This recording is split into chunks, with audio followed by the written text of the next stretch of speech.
Is this the white bat? Always, dude. Yeah. Always white bat. New bat? It's new bat 3 days ago. New Batman.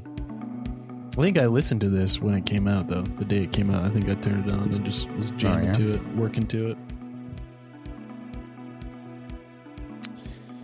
Well, Pat, long day for you today. It was. I started off the day in hot, sunny Cancun, Mexico. And then ended it here near the Rocky Mountains in a torrential downpour of flooded streets. Yeah, it's pretty crazy right now. It was a legit journey to get here. Mm-hmm. I mean, there are points where my car was going through easily 2 feet of water in those, lower intersections. And, well, I gotta say, it made quite the commercial case for owning a 4Runner. Oh, yeah. Something off the ground. Yeah, I saw a lot of cars really struggling to get through there. I saw a Winnebago go through one of these intersections. And it was crazy, bro. Like, the water was just shooting probably 10 feet up in the air. Just the weight and displacement. That thing hitting the puddle. Yeah. It's pretty crazy. I don't think I've ever seen this much rain in all the years I've been living here. No, we're supposed to get another 4 days of it. Yeah, the only time rain's been this crazy would be like when there's been actual flooding from the river, but not I haven't seen it come that fast, just from everything's dry to it was a matter of 20 minutes. Yeah, and I think I wouldn't be surprised if we have actual pretty legit flooding, just because I don't think there's much in the way of precautions around here for it because it's so rare. And dude, that's just it's absolutely nuts how much water there is out there right now. I mean, a lot. I think you should take a ride down West Side. It's totally out of the way for Just see how to go home, but literally Mulberry and the intersections along it are underwater. It's crazy, dude. It's absolutely. I saw someone crossing the street at an intersection. I watched them step off the sidewalk and water up there past their thigh.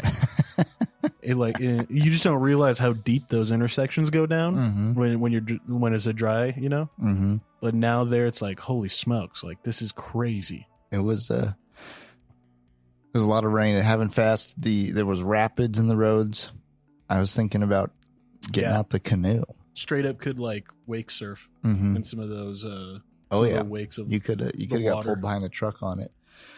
The small cars were struggling. The taillights were a little bit underwater. For sure saw taillights go underwater at one point. I saw one car go for it and then stop in the middle.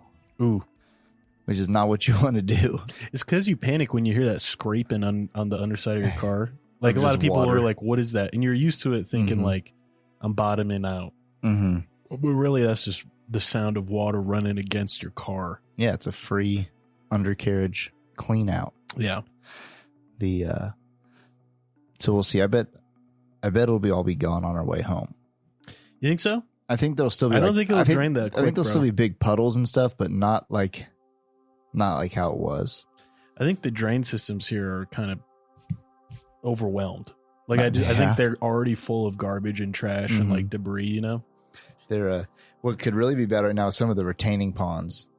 Yeah. When those things get clogged and then they just keep filling up, then you get some deep water out there. I'm excited to see what it looks like at the end of the week with just how much rain we're supposed to get this week. It was already something like 4 inches tonight. That's crazy, dude. Yeah. 4 inches in 2 hours. I didn't know it was supposed to rain. I wasn't checking up on the weather. Yeah. I just flew back in and dude, amateur move, bro. Right into amateur move. I know. Once I got over the age of 24, I think I checked the weather every single time I knew I was going somewhere. I've always just loaded the location up in the app Just seeing what's going on there. Mm-hmm. And I check it like as soon as I get on the plane and as soon as I disembark. It's a wise thing to do. You should probably just do it even every morning as part of your routine. You know? I used to, but I don't do it as much because my wife does it. Good old Billie Jean just will wake up and tell me what's going on. It's going to be sunny today. Mm-hmm. Because I basically, as a single unit, I have maybe extreme overconfidence in my ability to get through most any situation of short of like full hurricane or earthquake. I'm like, me and my truck, we're going to do just fine. But then I'm overestimating myself because you could just drive into some horrible situation that you weren't looking out for. Or two, maybe you're not in your truck. Now you're in a minivan with 2-year-olds and a wife and maybe some grandparents in there. And there's a big old storm rolling in, coming off, like, you know, like we were a couple weeks ago, we were in Texas. Those storms out there get serious fast. Oh, yeah. Like Pecos Bill, rope and tornadoes. People just don't get that. I think a lot of people, unless you live in Texas, I think a lot of people just think Texas is just like humid but also dry. And then everyone forgets it's along the coast. You know what I mean? And then out in the plains areas, it's just like there are actual tornadoes. Like mountain, like there's they're not mountains like I'd see in Colorado, but there's vistas and it's hilly and a little bit mountainous, and there's big old tornadoes ripping across the plains. And so you might find yourself not just all by yourself. You might find yourself responsible for more individuals than just you. Speaking of said individuals, longtime listeners will know that you and I have had a conversation of how we'd like our wives to get along. How we'd like our wives to become friends, and we want it to be natural, not just they become friends because, you know, we force them to hang out when we hang out. Right. And, you know, it was pretty cool because Mace Windu, what Mace Windu do? She talked to you first and then get Billie Jean's number from you? I think so. Yeah. I think they first ran into each other at the gym. Yeah, at the gym pool hangout. When we Hot Moms Club. Well, no, it wasn't Hot Moms Club. Oh. It was a different day. Because my wife's not a mom. That's true. And she works during Hot Moms Club time. That makes sense. No, it was last weekend or the weekend before when we went shooting. And you and I had our shooting days. And our wives both just so happened to find each other at the gym poolside and got to chitter-chatting, which was just cool because we didn't even plan it. They didn't plan it. But you and I were spending the whole day together, and they were spending the whole day together. So that was nice. That was neato. And then they decided to hang out on Monday nights when we record, and now they're watching The Bachelorette together. Yeah. And that's just how it happens, man. And mission accomplished, bro. Yeah. It just shows that, you know, I think this podcast has real power. Like, I genuinely think we can manifest some steams out of this. Bringing people together. I just think, like, if we just start saying, like, it'd be cool if we were millionaires. Yeah. We will become millionaires. Like if my nipples look less like pepperonis. Things like that. There is no technology to fix that. Sorry, dog. Go to like plastic surgeons and be like, best I can do is take them off. Just zero. Best I can do is remove them. Oh yeah. Hey, there's it's interesting. There's lots of guys who really believe in like manifesting. Smoke break.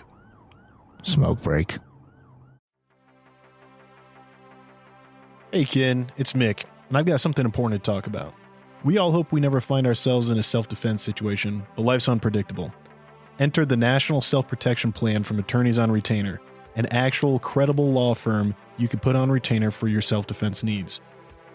For just $35 a month, you get national coverage in all 50 states for criminal and civil legal representation in self-defense situations, complete with a 24/7, 365 toll-free emergency line. That's real legal support when you need it most. What's in the package? Bail bonds, scene cleanup, firearm replacement, even mental health counseling.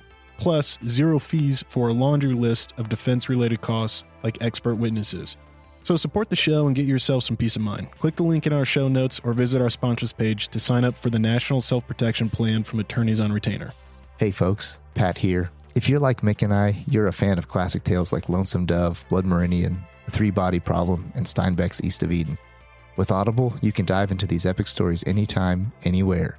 Sign up for a free month, and your first audiobook is on the house. To start your free trial and support our show, click the link in the show notes or swing by the sponsors page on our website. Want an awesome website for your podcast? Check out Podpage. We use it for the Mick Pat show, and it's a game changer. Set it up in minutes, no coding needed. Support the show by using our link to get started. Your podcast deserves a home as great as ours. Podpage, the one-stop solution.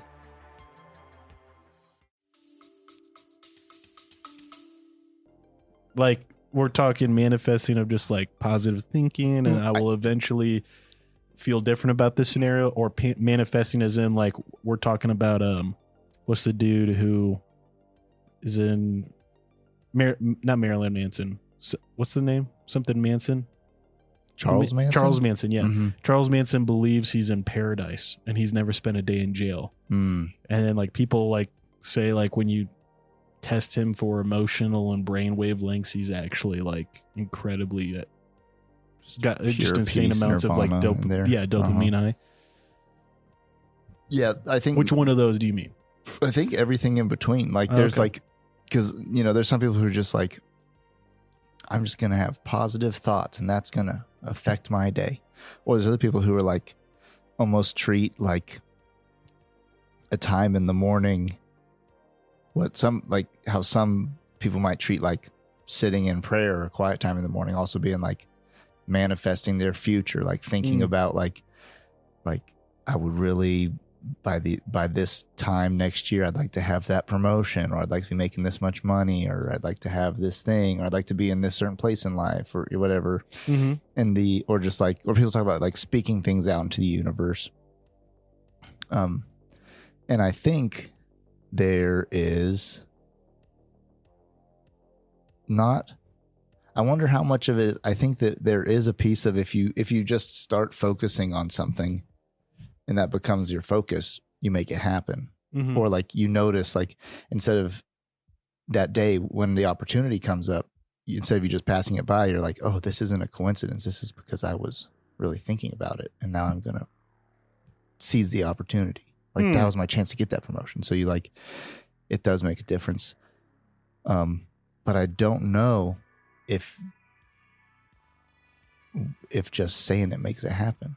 But it's interesting because I do think that there's something about it.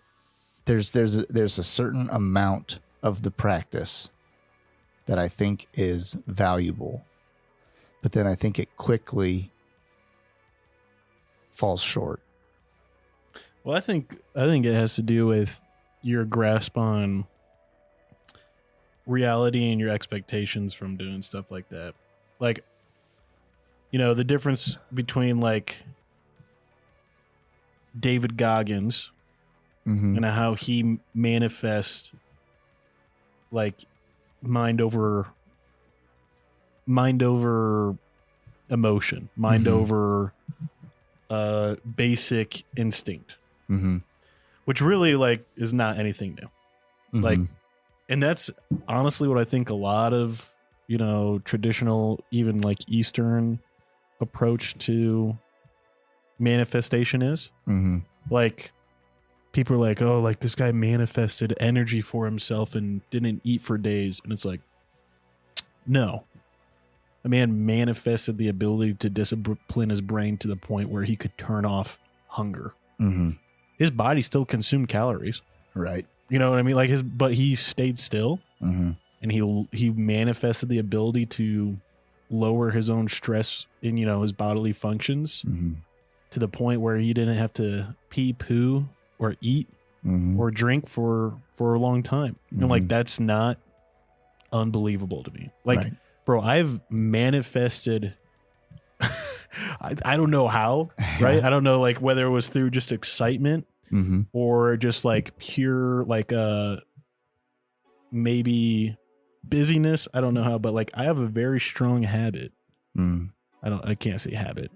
My behavior when I'm in a new place, like when I'm traveling, especially like when I'm really shirt on my back traveling, you know, like when I went to Norway for over a month once. You don't poop for 7 days. Yeah. You know this, right? I've told you this, right? You know what I mean? I have additional theories, but finish yours. Bro, dude, I didn't poop for like over a week. Yeah. And it was like, I was drinking coffee and eating raisins, and I was trying to tell my body it's okay. It's okay to do this. Like, we're in a safe place. We have the time, we have the means for it. And dude, I remember by that, like the final time I did, like, not the final time, but by the time I was able to drop a deuce, it came out like a fucking glass bottle. Sorry, pardon my French. I am trying to get better at cursing. But it really did, like, it was, you know, the most digested, no nutrients left. Like, this thing is ready to return. Waste. Yeah, this is ready to return to the earth as soil. Yeah. You know what I mean? Yeah. No, I think that happens to us too. If you have I think your body, when you travel too, goes in this kind of, you don't even, whether you know it or not, or whether you intentionally do it, into this mode of knowing that you are not home or safe anymore. And it's in retain nutrients mode. And it's in the don't get caught with your pants down and eaten by a lion mode. Exactly. You know what I mean? It's like that very old internal caveman, like, primitive, like saber-tooth come if I squat. And I don't know when I'm going to eat again. Yep. And next time I poop, I might die. Yep. Oh yeah. I'm glad that you knew immediately what I was talking about. I didn't know if I had already told you that or if like you just related. I do relate. Yeah. Okay, cool. I've had people tell me it's really weird. And I've been like, dude, I have to like literally mental focus. Like change my body's like chemistry to understand like it's okay. Right. Yeah. But I think a lot of that too is like you can manifest, of course, your attitude towards something. Like I remember at a very young age, because of my femur injury, the way I dealt with like physical therapy and stuff and breaking my femur and all that, like I just told myself that like pain is a good thing, and not like I love pain. I live off of it. I need it to feel alive. Not anything like that, right? But just literally like a coping mechanism of like, this is good because if it hurts, it's getting better. Like the muscle is healing, and you know, like the muscles are having to be broken down so it can heal and be stronger. And if I want to walk again, like there has to be pain, and like this needs to be a good thing. Otherwise I'm going to like be miserable throughout the whole process, and it's going to really affect me. And so like, I do remember that having that's really changed my outlook on like pain and like just even like hard circumstances. Like I think I view hard circumstances far more differently than most people. I know, like, especially like just like between like my wife and I, like it's manifests very clearly of like the way she reacts to, you know, things that seem overwhelming versus, I mean, I'm pretty duckish. You know what I mean? Like I'm pretty much just water off a duck's back, you know? Like if I can flap my wings and get away from it to a better situation, I can. But if it's one of those things like a duck ain't out flying a storm, then it's like, well, just let it run off your back, dude. Just sit it out, you know, do what you can, and make the most out of it. And that's really like, I don't know, like I've been given a lot of crap from my mother and my grandparents about my lack of worry, my lack of anxiety, but like my mother is chief among them of being frustrated at me because things work out in spite of anxiety, you know, like she hates that I could just sit around and be like, it's going to be okay. Like and like the root of all this is I just have faith in God that like, I'm not going to say like these trials and these pains and these things that are horrible or God's will. I don't say anything. I don't assign anything to God's will. I simply say like, dude, like I just trust that God's got me. Mm-hmm. What's the worst case scenario? I'm dead. Yeah. Okay. I have faith I'll be in heaven. Mm-hmm. Like I don't, and it's really pretty easy for me to just let that be the subscription and just like things be evaluated through that. You know what I mean? And through that lens. Even short of it, like that extreme outcome just being like in reserve to being content, you know, like, cause it's not, like, for example, oh my gosh, I think I'm going to lose my job. You know, lots of people could just, you know, let that spin them out so much. And you should be kind of like, yeah, in general, a little bit proactive. Maybe you should kind of start looking or know what your next option is or see how much you saved. But like also at the same time, if you have that faith in God and then being content with your circumstances, you don't have to add stress or worry to your life. I kind of have the little Orphan Annie approach. What's that? The sun will come out tomorrow. Oh yeah, yeah. Which is you know, that's definitely like, I think I could definitely see how that would frustrate people around you. Yeah, who like have worriers or panic, like don't deal well, deer in the headlights kind of stuff. They express their problems to me, and I just start singing from a musical. The sun will come out tomorrow, and they're just like, "Are you even listening to me?" No, but actually, what that's rooted more in would be, it's rooted in scripture from Christ, just saying, you know, today has enough worry of its own. You know, don't add these anxieties to yourself, because that's where really it comes from. But I do sometimes think about Little Orphan Annie. Yeah, but I think with the manifesting, what the root of it actually is focus and discipline. Then bring like focus and discipline, then brings the outcomes you were looking for.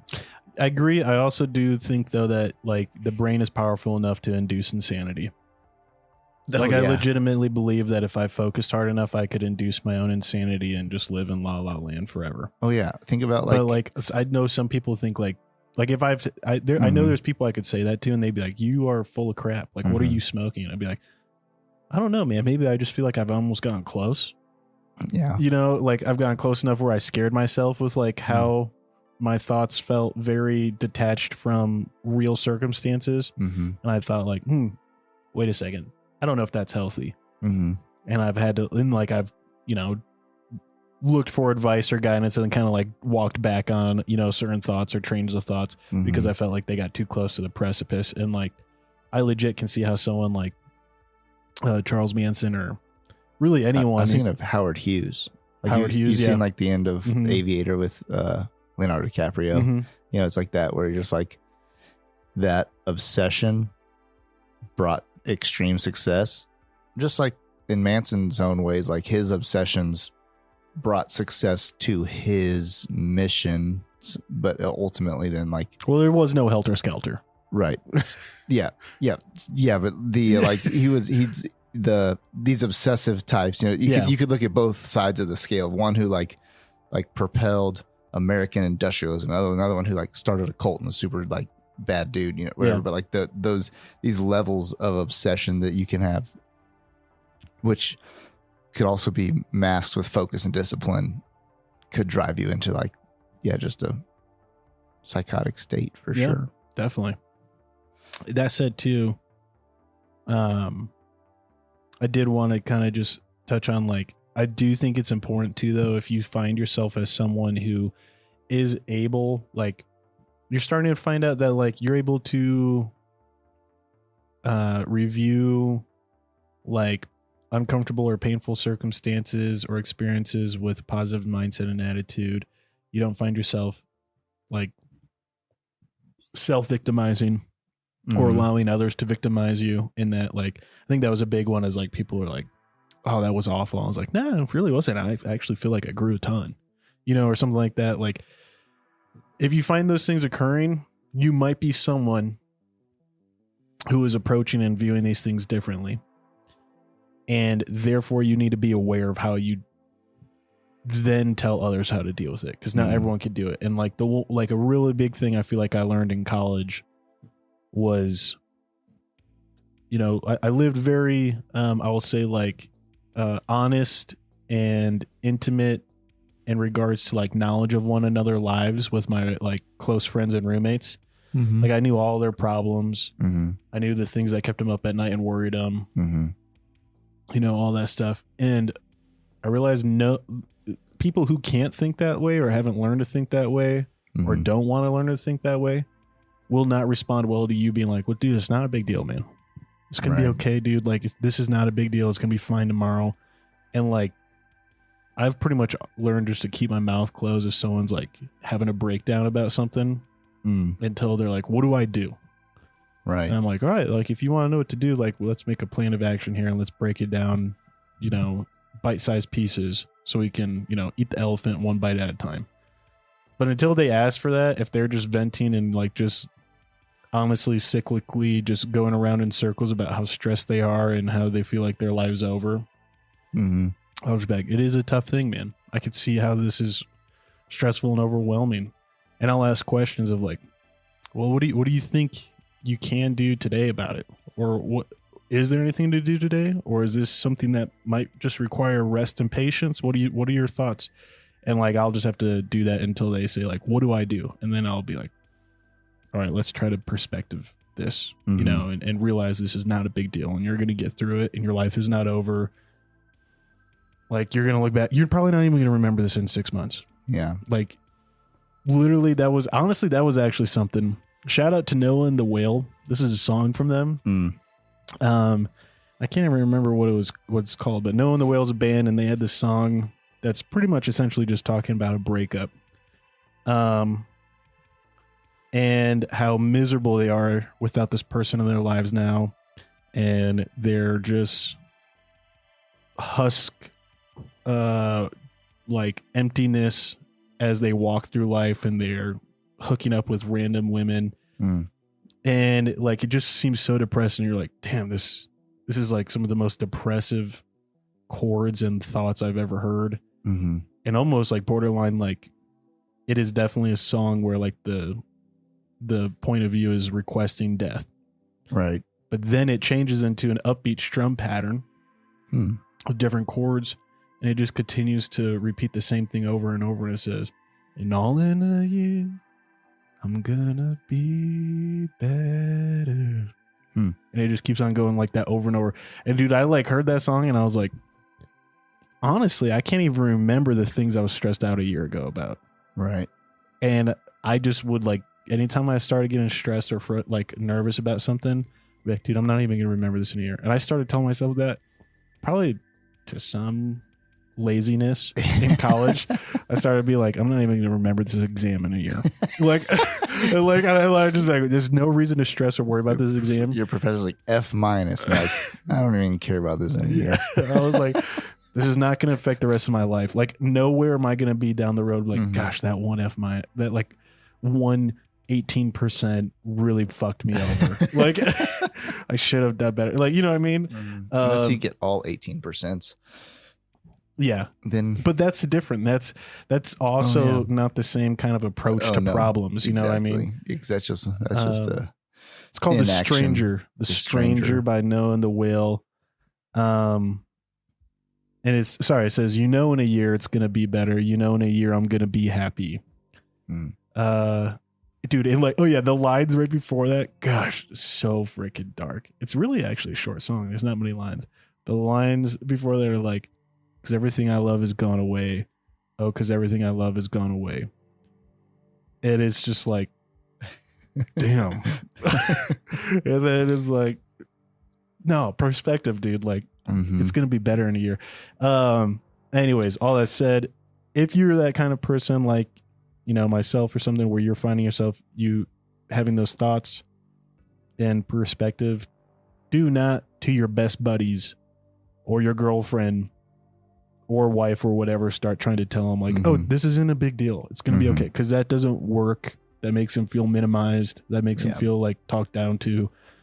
Let them come to that on their own through you asking good questions and if they ask for advice, then give it. But if they don't ask for advice, don't give it. That's also a big thing I learned in college. Like, I just don't give advice unless someone explicitly asks. And I will literally, like, there's been nights where I've sat down with people and they've just talked the whole night. And it's almost like they got like they wanted me to say something, and they like the silence was awkward.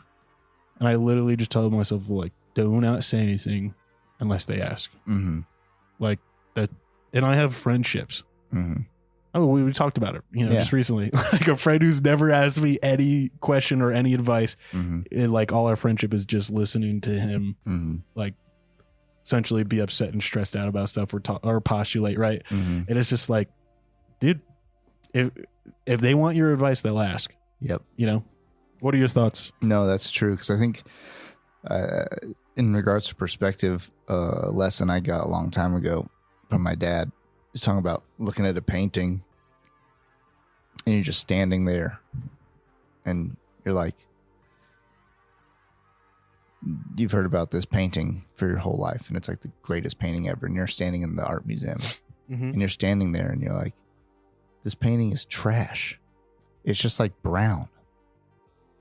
And then someone comes behind you and grabs your shoulders and you had your nose pushed against the painting. Cause like that was like the closest you could experience this painting was to stick your nose right up to it. It's just brown and it's trash, right?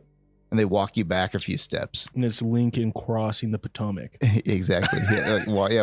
Some incredible thing like that. And so, it's just like perspective matters, and so, just like, oh, now you get this view. Oh, wow. No, that's actually incredible. That one little brown speck that looked like caca, that is, that could be the situation you're in right now. That's like the mural of your whole life.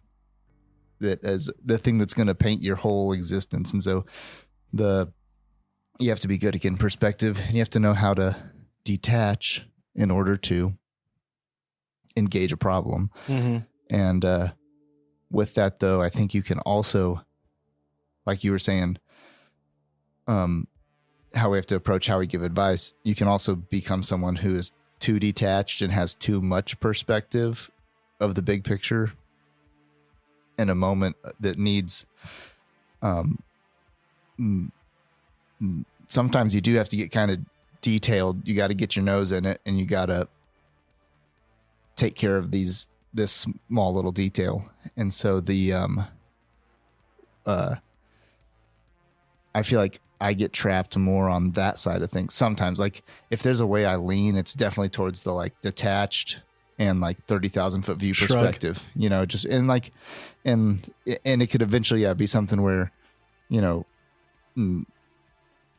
that detail still sometimes does need to be dealt with even more so than just lending it to, like, because eventually you get just like ecclesiastical, where you're like detached all the way to where you're like, your life is but a fart in the wind. So, drink wine and be merry. Yeah, so it doesn't even matter or whatever, that sort of thing.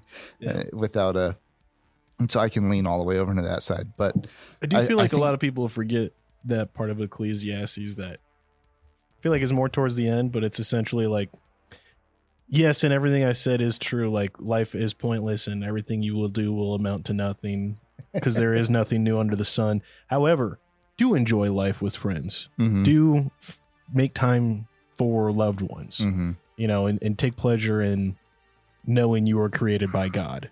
Right. But at the same time, like, be realistic here.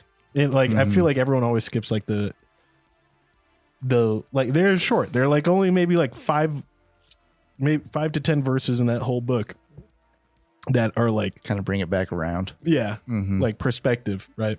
Exactly. And so, the perspective is important. And I think it's actually, for the most part, what I see in people is an ability to have perspective in a situation. And that just brings a lot of anxiety and then a lot of emotional decision making in those moments in their lives. And then that just brings more chaos. Yeah. For real, dude. That's that. Okay. That moving on. That's that, but well, I I have way other different things to talk about are way more pleasant. And good. we can speed round through quite a bit of this because a lot of it doesn't require too much conversation. But hey, Craig, pull that video up and I'm gonna show it to. And thank you, man. This is, I guess, going to be kind of, for our audience who, is just auditory rather than visual. We're going to have to let our audience react purely to Pat's reaction to this footage here. So I found this stuff that is frangible, lightweight ammo, and it's usually like 50% lighter than the standard grains. And it's designed to essentially just powderize when it hits like hard surfaces. So like concrete, steel, wood, whatever. It also powderizes insanely and creates a stupid, weird channel in tissue. And it's known for being like a pretty decent like self-defense round, but it's almost like I watched this and I was like, that's inhumane. Yeah. And so I told Craig to bookmark it so we could watch it here tonight. But so this is the 45 ACP DRT terminal shock ammo. And this guy GY6 Vids, I think he's out of Colorado. I know he's a Christian as well. Check him out on YouTube. He does a lot of great slow motion stuff. He's pretty underrated, but he like shoots it at gel and then he shoots it at like folded pork ribs over in front of the gel and it makes it through the ribs fine, and still does this nutso powdering in the gel. So gotta lean in here so Pat can see on the compy. All right, so I think this is so the first round is hollow point, just standard hollow point. Oh, no, that's the frangible. There you go, yeah. You see the freaking dust from it? Yeah. It's insane, bro. It just powderizes like copper and metal jacket into a powder in your body. That is horrible. There's no getting that out, dude. No. Like, that's it. Like, if that's in your lungs, if you live through that, you're going to be breathing with a machine for the rest of your life. Yeah. That's wild. Look at the way it exploded, dude. That's not even like, it's not pedaled or anything. It just turns to freaking dust in you. Yeah. It's like an organism moving throughout, like breaking apart and weaving throughout your insides. I'm going to skip ahead here so you can see how how it happens when he shoots it through two ribs. Because he's put pork ribs on the ballistic gel. And like some denim in front of those. You see like it's pretty much still the same amount of penetration. And shockwave. Yeah, because it's just dust, bro. And the shockwave's nuts because it's moving about almost like a third faster than standard like 45. It's like moving as fast as a 9mm, but the size of a 45. And it's just bonkers the way this stuff tears up tissue. So I started looking into it and I found a couple websites that are selling stuff, this and similar frangible rounds. And I'm just gonna try it out. I'm gonna see how it shoots. I found some stuff with it at discount on like a Midway USA. And I'm gonna just take a look at it, shoot it at the range, see how my groupings are, see how it feeds on my firearms. And dude, if it works, I'm just gonna go with it, bro. Because I mean, you know what that would probably feel like on the nervous system.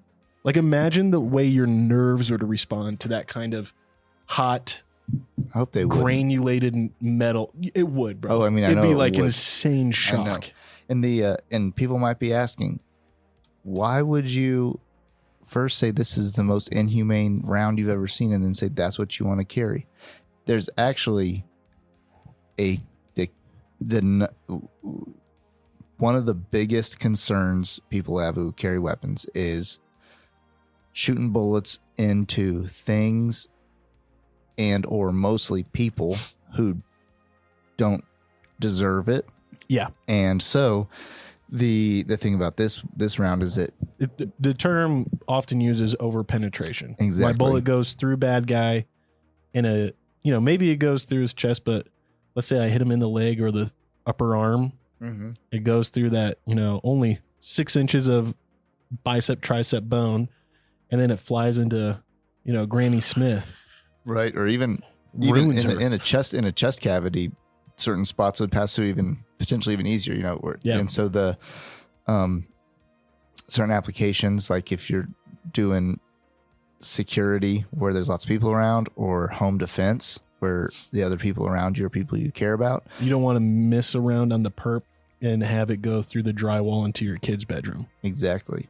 And so this thing, I wonder, have you seen any videos of it being shot at like drywall as well? And like there's some good ones out there of it, like essentially the way it reacts to like plywood, metal, stuff like that. Keep in mind there's two types of frangible. There's one that's called frangible, and it's really not. It's weird. It's a frangible defensive round that is powder compressed, and it doesn't break apart after its treatment, but they put different like grooves in it so it slows down when it comes into contact with tissue. And it essentially works as a hollow point without expansion. And so it's actually pretty easy to like dig out if it goes into someone, but the cavity is essentially the same as a hollow point, and it doesn't over penetrate. But it's kind of weird. It's usually a cheaper option to manufacture as well than like all the different petals and hollow points. But those ones I've seen go through like drywall and wood, but like not like very much. They tumble quite a bit because of how many grooves are in them and stuff. And then the powder stuff I've seen just blow apart hitting 2x4s. Depending on if you got soft wood, it's going to go through it.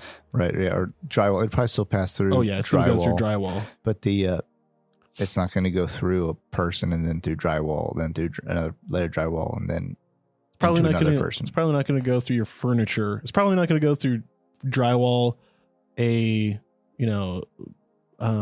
stud and another sheet of drywall. Right. But it was insane to me.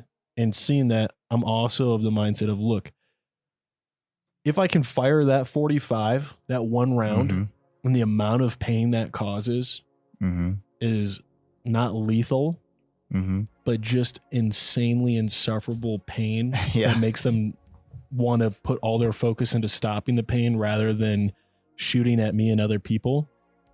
Threat's neutralized. I can go up, make sure whatever weapon they're doing or however they're posing a threat is removed, and then secure them. And when law enforcement arrives, hands and knees, set my gun down. Right. I saw that and I was like, I have felt like pieces of firework shrapnel in my skin. And that's just in my skin. And it's just like light, dirt, wood, debris, and that burnt, like it felt like I was getting poked with Satan's poker. And I can only imagine what granulated sugar sized copper jacket at 1,350 feet per second feels like when it explodes in your thigh or your butt or your stomachs, right? And so to me, I see that as like, that's pretty good likelihood candidate of like less shots to seriously incapacitate someone and make them stop, being a threat. That's true. What do you think? Yeah, I think that it's a good solution for overpenetration. I do wonder if it's a good solution for stopping a threat. We should find out. You should try. You should try to hurt me, and I'll shoot you. Yeah, gosh, yeah. Because people talk about. I mean, guys will even argue between just like shooting 9 versus 45 at somebody. Like, I'd never shoot 9 at someone because you shoot them 48 times before they're going to ever drop down dead, whatever. But there is something to be said about like, if it shuts the lights off or not. Mm-hmm. And so which from the ballistics gel looked like the trauma that would come just from the I'm losing my word for it. The cavity it creates around it. The bullets, it's the not hydrostatic shock. Mm-hmm. Yeah, no, that is what it is. Yeah. But basically, so a bullet, really, the main damage it causes is through its hydrostatic shock, which is a big shock wave coming around the bullet as it's passing through.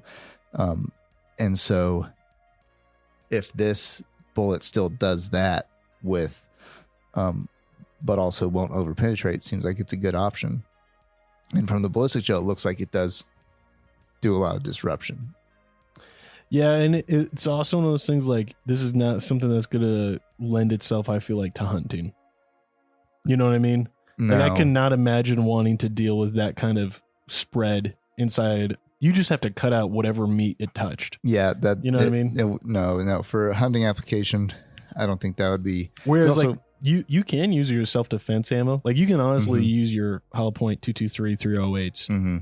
to bring down big game as well. Mm-hmm. Like a hollow point 223 is going to pretty much do the same thing to a antelope or a coyote mm-hmm. that it does to a person. Mm-hmm. 308 hollow point is going to do the same thing to bear, mm-hmm. deer that it does to a person. Yeah.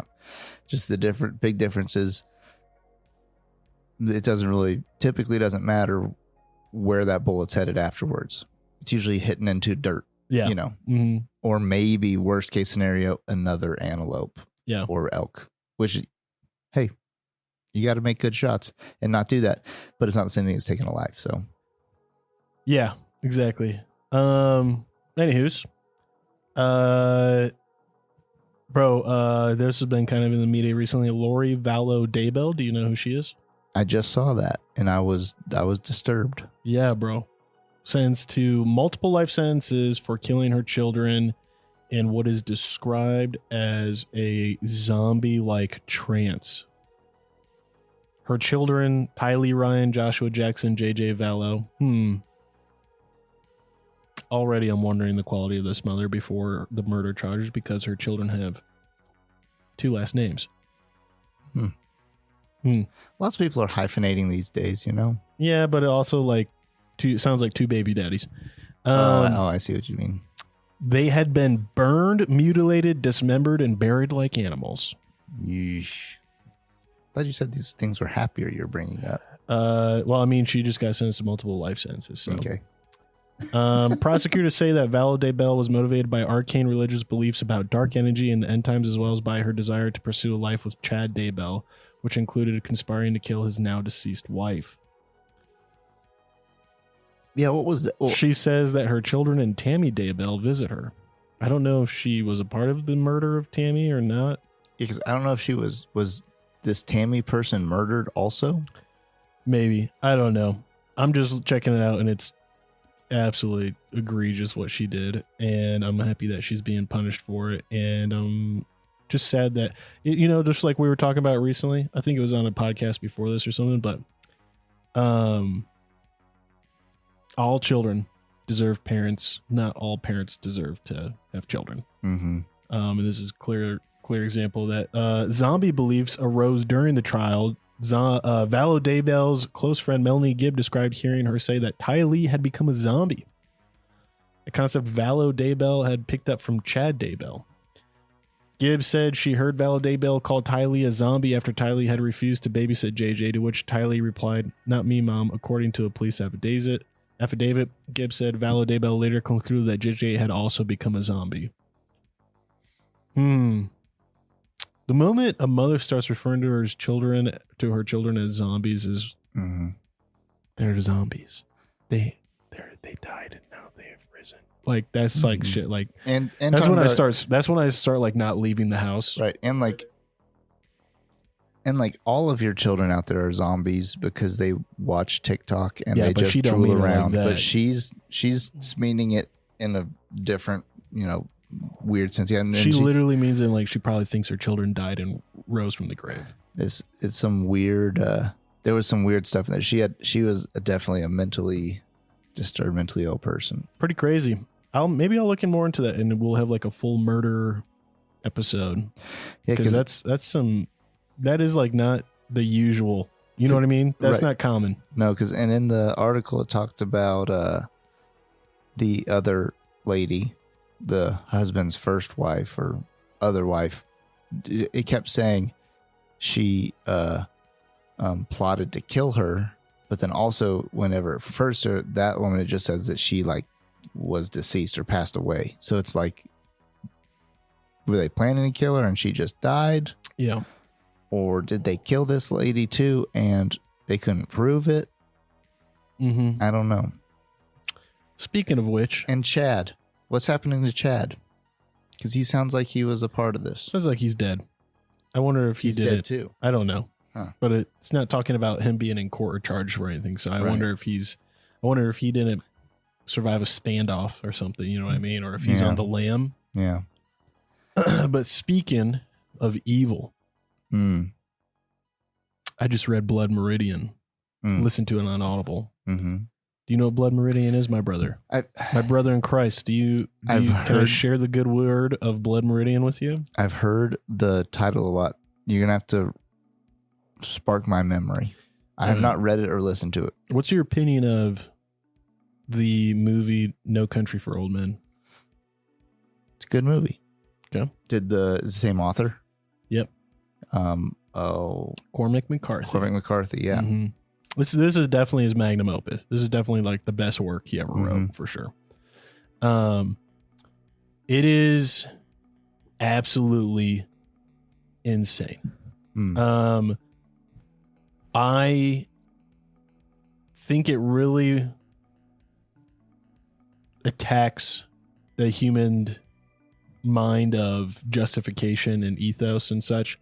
Whereas like anytime you read or listen to a book or you're watching a movie, you want to believe that the main character or the protagonist is somehow you try to find something to latch onto because you're on this journey for a while. Like, you know very actively how much of the book is left.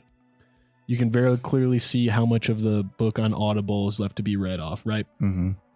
So I think it's rationalization of like your mind of like, if I'm going to be in this journey, if I'm going to read the next 300, 600, 1,000 pages, if I'm going to listen to the next 20 hours, whatever, I need to find something I can attribute and like find within the person and relate to and, hold on to through the journey. Whether that is a trait that is undesirable that I too have left behind, and I hope the protagonist leaves it behind, or a ethos or mantra, philosophy that a protagonist has that I can latch onto and identify with and hope that it plays out true as well in this fiction or, in the story. I don't think real people, I don't think good, like, I'm not even saying like just like Christians. I just think like people who are generally described as good, decent human beings will be able to find anything that they can latch onto. Even with the protagonist, there are there are so few moments of perhaps from a certain perspective, good standing moral ethical choices that you actively know when you're reviewing them in your mind, you are simply desperate for justification in spite of what the book has told you the whole time, that like everyone here is evil, everyone here is bad, And this is a story of evil people doing evil things. And ultimately, trying not to spoil it here, ultimately, seeing how evil doesn't let them go and is kind of like almost manifest beyond them. Mm-hmm. That said, that's not the reason to even read or listen to the book. I think if you're going to be an Audible person, the reason to listen to it is the insanely descripted, vivid imagery, and the narration that manages to have distinct voices and portrayals of all these different characters that are encountered. The book itself is known as like one of the most difficult books to ever like read and try to tackle, because Cormac McCarthy in this book doesn't use any punctuation other than periods. Really? And there were like sentences that are like whole pages. Does that include like dialogue? Is there dialogue? Oh, there's tons of dialogue. Huh. But it's all just periods. Wow. And it's kind of, when you think about maybe the context of like a very uneducated person writing it down, being a historian, then maybe it would make sense, you know, because like it's a very bleak world. But essentially it takes place after the Spanish-American War, but prior to the Civil War, I believe. And holy smokes, man, is it just like, it is unrelentingly brutal, but you can't not look at it. You know, it's a cattle truck. It's a cattle semi truck on the highway with the back doors open and the cattle are walking out. And all you can do is just say, "Oh God," and just dodge them and just continue to like eyes wide open, fixated. And like every decent review of that situation was to be like, stop, break, pull off, exit, just wait. But what we all do is watch, get close to it. Maybe want to even get too close and get in the thrill of maybe accidentally getting hit by the accident, the damage, right? You know, holy fuck, is this not that way too? Like, it is insane, bro. Like the vividness of the imagery is unflinching, and like you honestly kind of feel it's like this. I mean, honestly, I got the same feeling listening to some of this stuff narrated. I didn't read the book, I listened to it, right? Some of the things I heard narrated, I had the same feeling of when I watched a guy get his head cut off on Live Leak, you know, or a brutal car accident or something. Like, that wasn't good. That I didn't need to hear that. I didn't need to see that. There's nothing good about me watching this because this isn't even like being portrayed as like a learn from this. Don't wear your seatbelt. You know what I mean? It's just like, this is sick and wrong, and no one should be watching this. Like, this is just giving glory to horror of violence or something like that, right? And a lot of the times in the book, you're able as a reader, and like Cormac McCarthy wants you or allows you to be like, this is fucked up. And like, you could tell Cormac is like, yeah, good, obvious, right? Yeah. But then sometimes it's just so unflinchingly brutal that you're like, oh my God. Oh, those are just words on a page, but somehow that hit me way different. And I object. I object to it all. I don't want this to happen. I don't want it to occur. I can't stop it. It's written. It's done. Like, it's a book. And like, I'm reminded of one point where it's just like this group they're essentially a group of outlaws that find themselves being hired by different institutions, whether government or military or renegade, whatever. And a lot of the time it's hired to like scalp Indians and then turn the scalps in. And they straight up they attack a camp of over 1,000 people, men, women, and children. And it's only like 30 of them maybe that attack. And they attack at night, and they're so violent and brutal that they essentially get away with it. And they scalp and kill and burn over 1,000 people. And whoever survived and tries to get away, they just shoot down and slaughter in the river. and let the water carry him away. And there's like a scene where someone, can't remember who it is, but they come out of a teepee with just two Indian toddlers, one on like holding the legs of one in each hand, and they describes how they bash the heads against the rocks. Mm-hmm. And it's you're like, that's some Old Testament brutality. Mm-hmm. Why would they do that? Why was that necessary?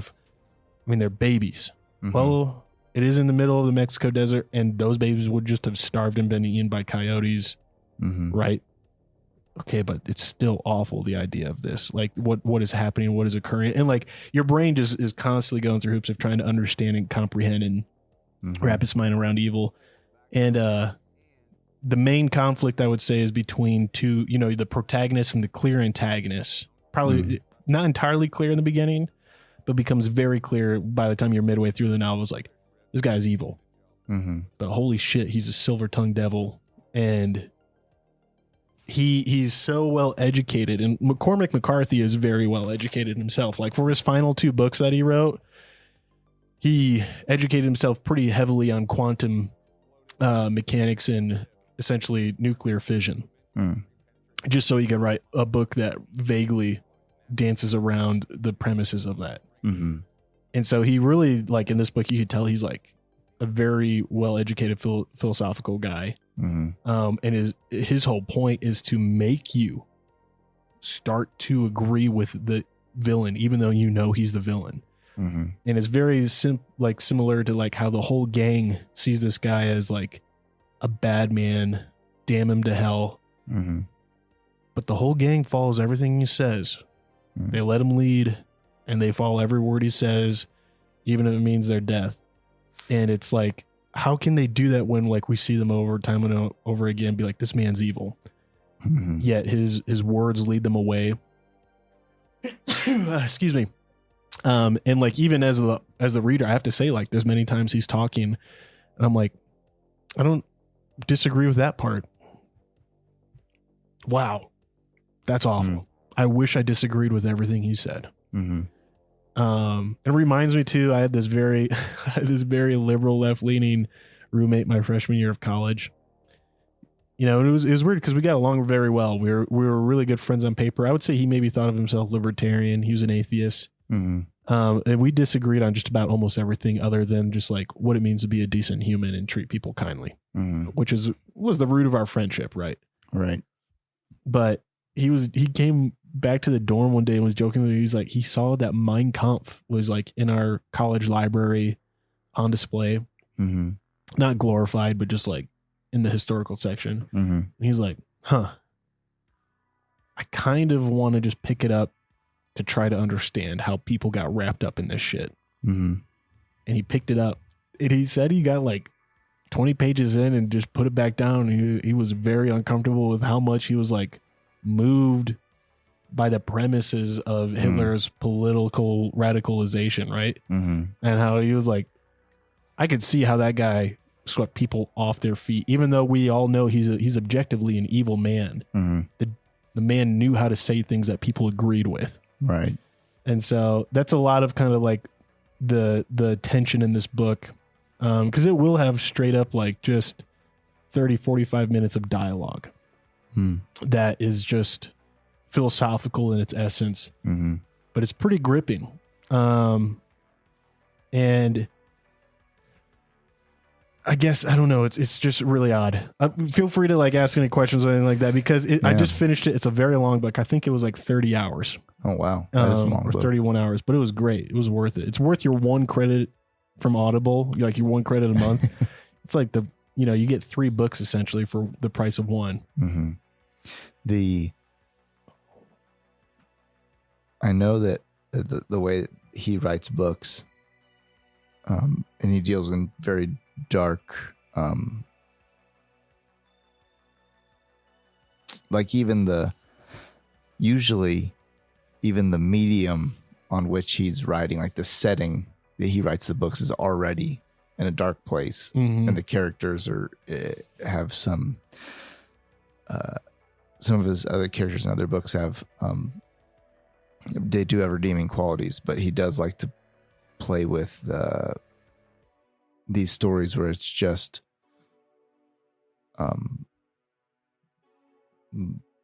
bad people in evil situations and kind of like the lesser of two evil type things, and then it makes the readers align with, it forces you to still align with evil. Yeah, which is like which is weird because you do that in this book too. Yeah, so that's like in that book where it's just like you definitely align with someone who is like less evil but still like objectively evil. Mm-hmm. And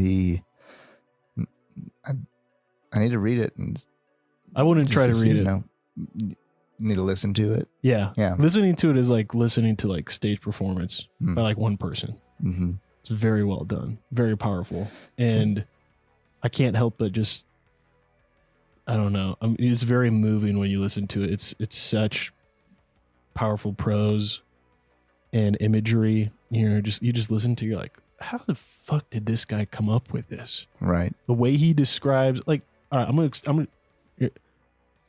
the preacher, former preacher in the gang, he's an ex-preacher. Mm-hmm. He describes to the protagonist how he came to fully believe in the uniqueness of their leader, the judge, and how the judge is one of the most perplexing beasts to ever walk God's earth. And he describes a story that is literally them being chased by Indians. They run out of gunpowder. The Indians are on their heels. The judge disappears. They find him at a river's edge. A volcano is in the distance.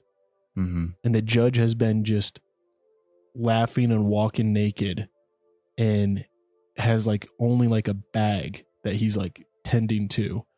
And in this bag, there's like dripping liquid coming out of it. And by the time they reach the volcano, he's just continued to pack and tend to this and has continued to tell them where they go up. They go up the side of the volcano as it's erupting, lava running down, bisecting behind them to cut off the Indians. And the judge pretty much brings them into like a cave on the side of the volcano because he knows there's going to be sodium and like different kind of like caustic minerals and metals in the base of this volcano, and they start scraping it off, and then he pulls out his bag and sets it out, and it's just this brown paste kind of, and he tells everyone to piss on it. And then they do, and then he says mix the rocks and minerals in it. And he essentially just used his own poop, piss, and minerals to make black powder. And then tells them to all, like, it dries literally in the sun and on the heat of the volcano as the Indians are, the Comanche are chasing up behind him. And he's essentially looking, and he's like, he could see this cloud coming in to block the sun out. And he's like, pretty much, you could tell everyone's like, if that cloud blocks the sun, this won't dry and they'll get to us and we'll die. And it's just like the tension of all this moment. And then it dries, and they load up their guns, and they gun down every single one of this war party. And you listen to it, and I hear myself describe it. I'm like, that sounds silly. That sounds like out of a fantasy book. That sounds like you just described the Fellowship of the Ring being chased by orcs and they had guns. And Gandalf was saying, we ran out of gunpowder, so I'm going to take a shit, and hopefully it dries in time that we can shoot more orcs. But when you listen to it, bro, it's like, it is so intoxicating, and you are so moved up in it, and you realize, damn, if I was any one of these men, I would be moved and swept up by the judge as well. You know what I mean? Especially during this day and age. That said, I would say at the core premise of the book, over and over and over and over again, it's pretty much stated like, the world demands these men exist, these violent, evil men, demands they exist for the purpose of war. And when war becomes unholy and dishonorable, and we want to step away from war, there is nowhere for these men to go other than back into society. And they become, the most wicked, evil parts of society in which they are trying to make money and ends meet. But then when war rises again, it becomes honorable, and we make heroes out of these men for being able to be evil and unleashed in a battlefield. And it's a cycle. And I would say a lot of what McCarthy hints to through the book is like this cyclical nature of wherever they go, they are desired at first, They're paid handsomely, and then they overstay their welcome because war's done there, whatever they've achieved. And then they're despised and they need to leave. And they continue to move through the country of, Southern America, Southern United States, Northern Mexico. And you just see it happen over and over again. And it really does end with the metaphor of like, war's never going to die and evil men will never die. Because war will always exist and we will always have people who are willing to pay for evil men to do war until they finish it, and then they're not needed anymore until the next war. Right. And so it's a huge critique that offers no solutions to like a issue of mankind. Right. And it's very powerful. At least in my opinion, like I walked away from it thinking like, damn, am I a part of that cycle? Can I seek peace without being weak? And can I seek to not be an evil man who is involved in war, no matter how evil? Because we see, a ton of shades of evil in the book. And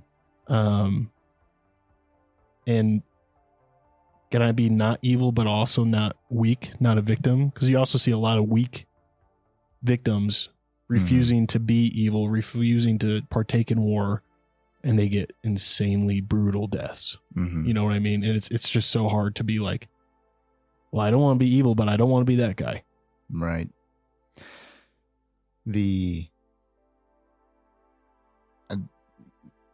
I want to read it, to see what, to wonder, when he sat down to write that book, what was the intent?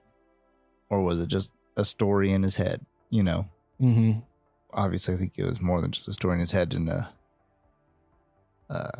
was purpose behind his intent of telling that story. And I think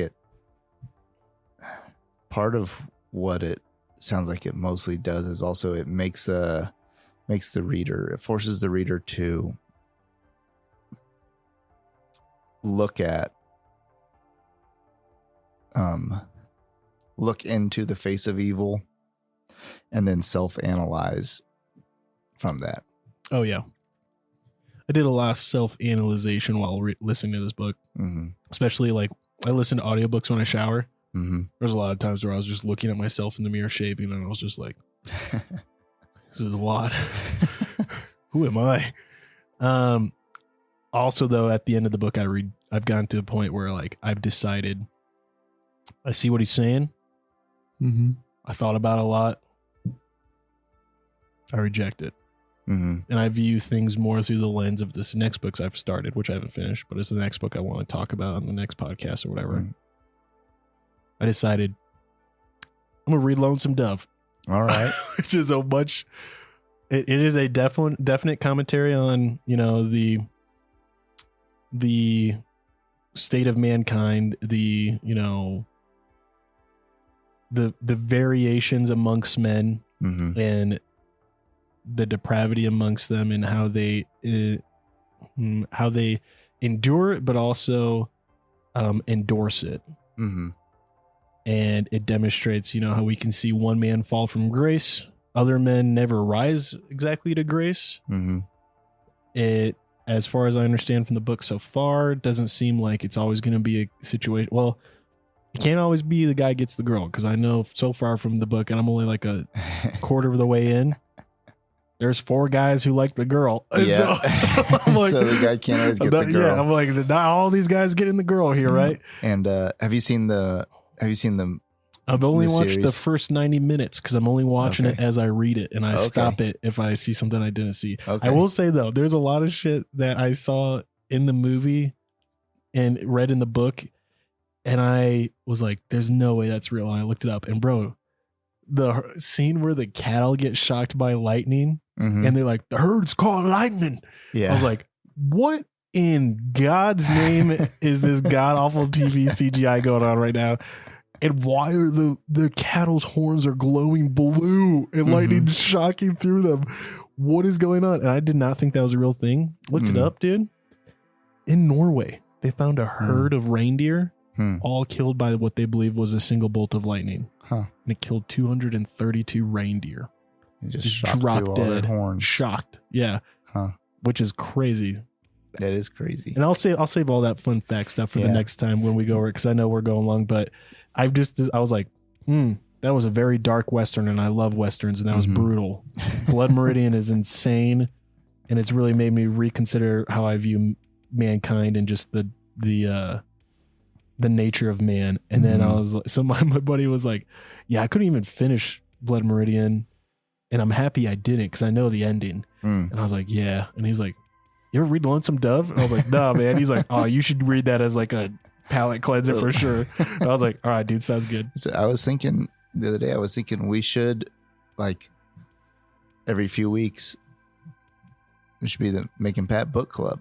Dude, I love that. And book club is such a good thing, man. Big book guy nowadays. Because we listen to it, we break it down, we devote an episode to that book, and then we can give thoughts on it.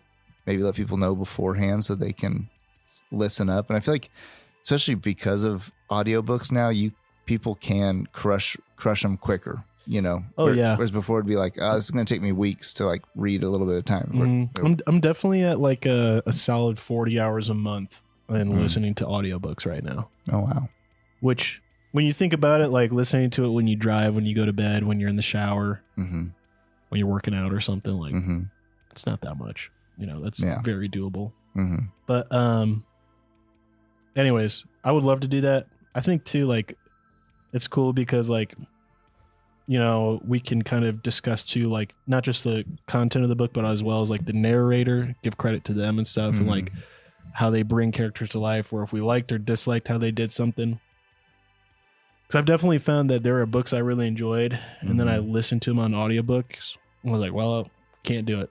The narrator makes or breaks it on the audiobook. 100%. It's a whole nother audiobook is like a whole nother media way to consume it. Yeah. All right, I got to start listening to the old Lonesome Dove. Well, first Blood Meridian. All right, so we can at least do a full like spoiler, breakdown of it. Yeah, maybe I'll kick it off with Lonesome Dove, catch up to you, and then we'll Blood Meridian it. All right, sounds good to me. I'll listen to both at the same time, and I'll just be I don't know what's going on. You'll just constantly be like judging Jake Spoon and Gus and Cal for their depravity because you know they're in the hearts of man. The judge has revealed it to you. I'll just be in a constant state of feeling emasculated that I don't own a horse. Yeah, no kidding. You'll just, dude, I'll tell you what, I've never spent any time looking at black powder revolvers. I've spent a lot of time looking at black powder revolvers in the last month. They're pretty cool. Yeah. They're fun to shoot. Alrighty. Well, hey, we have gone over an hour and a half, and I just kind of want to say thanks to our kin out there. Appreciate you listening. Hope you enjoyed it. As this is kind of a hodgepodge episode again, but not as focused. But we hope you always enjoy our content and find it enjoyable, find it interesting, and hopefully it spurs you on to consider new things, whether it is looking into new ammo or a new book or maybe even a new podcast. I don't know, whatever, right? But anyway, we appreciate you, Ken. Thanks for listening. Pat, you got any sign-offs? Till next time.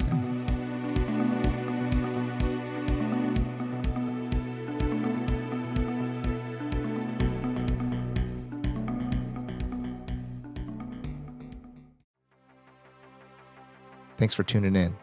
If you love this episode, drop us a review. If you have qualms or comments, leave us a voicemail on our website. While you're there, check out our latest news, merch, and deals from our sponsors. Till next time, Ken.